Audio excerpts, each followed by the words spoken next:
I want to be honest with you about something. After a few months in Ireland, I noticed my brain was working differently. Not in a dramatic, life-changing way.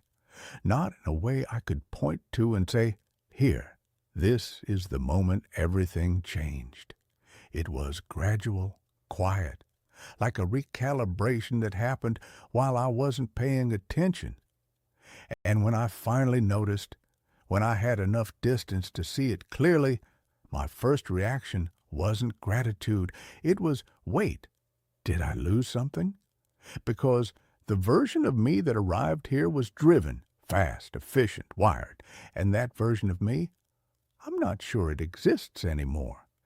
This video is about what Ireland actually does to the way you think. Not the poetic version, the real version.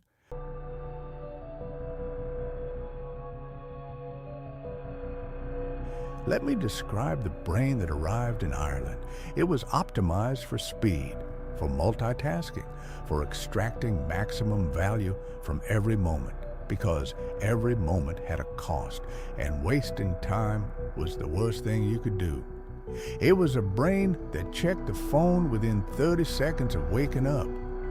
Not because there was anything urgent, just because silence felt like a gap that needed to be filled.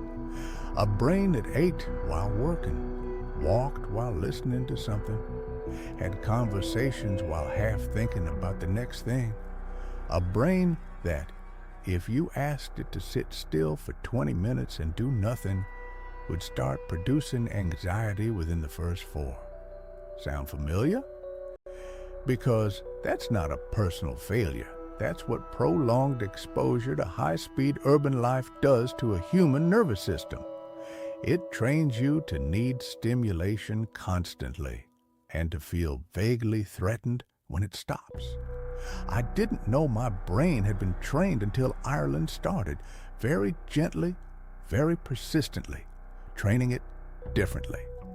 The recalibration doesn't happen because Ireland is magical.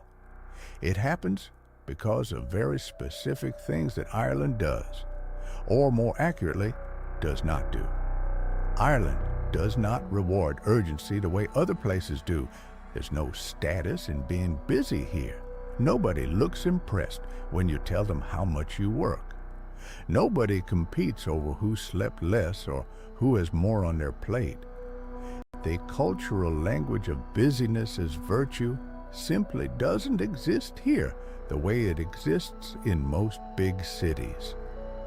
And when the environment stops rewarding a behavior, the brain slowly stops performing it. It took me about 6 weeks. 6 weeks of nobody rushing past me, nobody performing stress, nobody treating time as an emergency, and something in my nervous system started to downregulate. I started sleeping differently. Heavier, longer. Without an alarm, my body just woke up when it was done sleeping. That hadn't happened in years. I started eating slower, not intentionally. I'd sit down for a meal and 20 minutes later realize I was still there, not on my phone, not working, just eating and thinking. I started having thoughts that went somewhere, long thoughts. Thoughts that didn't get interrupted by a notification or a task before they finished forming. That's when I started to understand what was happening.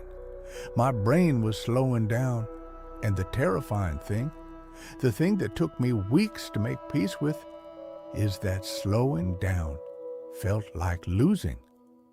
Here's what nobody tells you about personal transformation. Sometimes it feels like loss before it feels like gain. I missed my old pace. I know that sounds absurd. Why would anyone miss being stressed? Why would you miss a nervous system that was always on alert? But that version of me felt capable, felt like someone who could handle things, who had energy, who was always moving towards something. The quieter version of me that was emerging in Ireland felt slower, less sharp at the edges, less impressive somehow. as if the drive that made me feel competent was the same thing that was making me exhausted. And I had to sit with a very uncomfortable question. What if the version of me I was most proud of was also the version that was quietly burning out? That question is not comfortable. It's not the kind of thing you want to discover about yourself on a rainy Tuesday in Dublin.